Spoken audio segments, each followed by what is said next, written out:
जोशी ने बताया था कि आप एक्टिंग वैक्टिंग कुछ नहीं कर पाएंगे, आपका सिनेमा में कुछ नहीं चलेगा, आपके पैर में चक्कर है। हाँ, देख के उसमें कहा गया कि विदेश यात्रा लिखा हुआ है इसके हाथ में। तो नेपाल हमारे घर से 40 किलोमीटर दूर है। तो सबने कहा कि कहाँ जाएगा विदेश, नेपाल जाएगा ये। और उसमें था कि तुम्हारा एक्टिंग वैक्टिंग में कुछ नहीं होगा, बाद में वो इलेक्ट्रॉनिक्स में हो सकता है, बोले टीवी की दुकान का सेल्समैन बन जाएगा। तो एक्टर का स्क्रीन पे आएगा इसकी संभावना मेरी लाइफ में कभी भी नहीं थी। पटना गए तो थे मेडिकल की पढ़ाई करने, पिताजी ने कहा था ना कि डॉक्टर बनना है।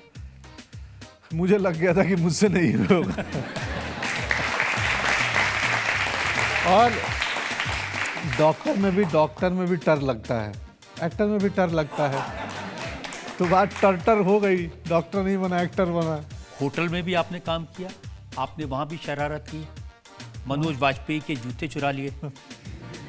अब चाहते हैं ना गुरु की निशानी कुछ रह जाए। तो गुरु जी होटल चेकआउट करके चले गए थे और उनका एक रबड़ का स्लीपर छूट गया था। कम से कम गुरु के खड़ाऊ में पैर डालने का प्रैक्टिस तो करूं। तो मैं लेके आया था और उस चप्पल ने मेरी तकदीर बदल दी।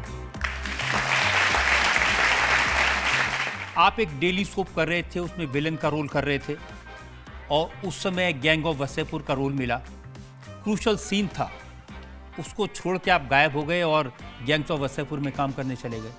मैं बोला डेट मैनेज कर लो, एक बड़ी फिल्म मिली है। माने ही नहीं। मैं बोला मैं छोड़ दो, मेरे को निकाल दो, मैं जा रहा हूँ फिल्म करने गैंग्स ऑफ वसेपुर। तो उसने बोला कि अरे तुम विलेन हो, हीरोइन की शादी होने वाली, तुम नहीं रहोगे तो रोकेगा कौन। मैं बोला मैं हीरोइन की शादी रोकने के लिए ना हूँ, मैं अपना कैरियर ना देखूँ उधर। लेकिन आप गए भी तो क्या करने, कसाई का रोल करने। जी, बहुत दुखदाई था वो। तो जैसे तैसे कर लिया। उस रोल से आपको काफ़ी लोकप्रियता तो मिली, लेकिन रोल भी क्या था, गालियाँ और गोलियाँ। पैसे नहीं मिले सर। मिर्ज़ापुर में भी आपने अपने रोल में, किरदार में बदलाव किए थे। मैं मिर्ज़ापुर में डराता नहीं, मतलब ये सब नहीं करता हूँ जो एक टिपिकल विलेन करते हैं। मैं इत्मीनान से बैठ के बातें करता हूँ, सॉफ्ट स्पोकन है कालीन भैया। कालीन भैया को अगर कोई जानता ना हो कि ये क्या करते हैं तो बोलेगा बहुत अच्छे आदमी हैं यार। पंकज जी, बहुत सारे इंटरव्यूज में आपको देखता हूँ, आप बड़ी बड़ी ज्ञान की बातें करते हैं, लोगों को बताते हैं अंधेरे से उजाले में कैसे आना है, सरल सादगी ज़िंदगी कैसे जीनी है, लेकिन रोल करते हैं गैंगस्टर की। जिस दिन ज्ञान देने से पैसा मिलने लगेगा छोड़ दूंगा।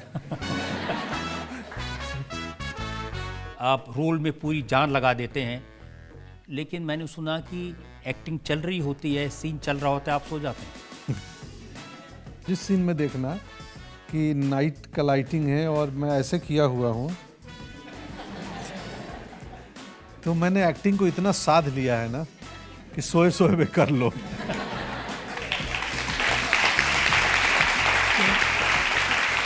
कई बार ऐसा भी हुआ कि आप बीमार थे, सेट पर एम्बुलेंस खड़ी थी और आप रोल करते रहे। जी, ऐसा हुआ है, 2 बार हुआ है और अब मैं भी नहीं करूँगा। मैंने भी तय कर लिया कि सेहत पहले। मैं जब अपनी बेटी को देखता हूँ और बीवी को, तो मुझे लगता है कि मैं कहाँ समय इन्हें दे पा रहा था। इस बार मैंने तय किया है जुलाई में, मतलब मानसून में, मैं 20 बरसात पत्नी के साथ देखूंगा। कुछ नहीं देखूंगा, पानी को बरसते हुए पत्नी को बुलाऊंगा, आओ यहाँ बैठो, क्या करना है, मतलब बारिश देखना है।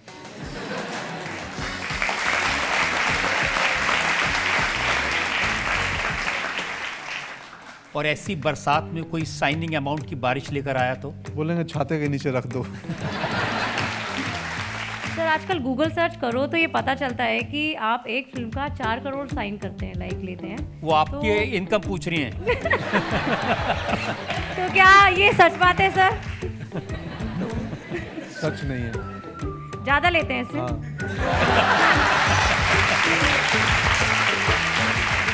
मज़ा बहुत लेते हैं आप जब रोल करते हैं तो। सर, पेमेंट हमारे बैंक अकाउंट में जाता है, मज़ा से ही अपना जीवन चलता है।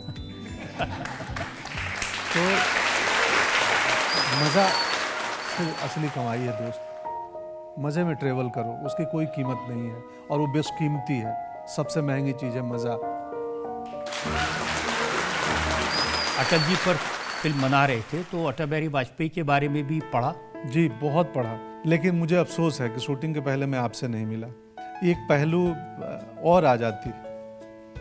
अटल जी भी बहुत इमोशनल इंसान थे। जी अब मुझे मालूम नहीं आपकी फिल्म में ये निकल के आएगा या नहीं। आएगा आएगा। मैंने उनसे कहा था कि अटल जी मुझे आपसे बोलने की कला सीखनी है, भाषण देने की। तो उन्होंने कहा था कि हमसे बोलने की कला मत सीखिए, अगर कुछ सीखना है तो ये सीखिए कि चुप कहाँ रहना है। हाँ, कितनी बड़ी बात है।